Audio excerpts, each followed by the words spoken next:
Another way to use Screencastify is to create a screen recording or a screencast. So I'm going to click on my Screencastify icon, and there's two options I can choose in terms of recording my screen. The first one is my desktop.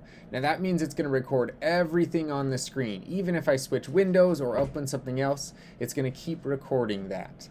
The other option you can choose is a browser tab.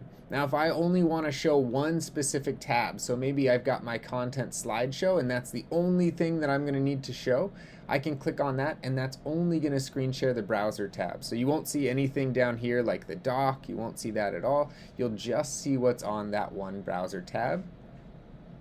Again, you can choose different microphones or webcams if you have them plugged in.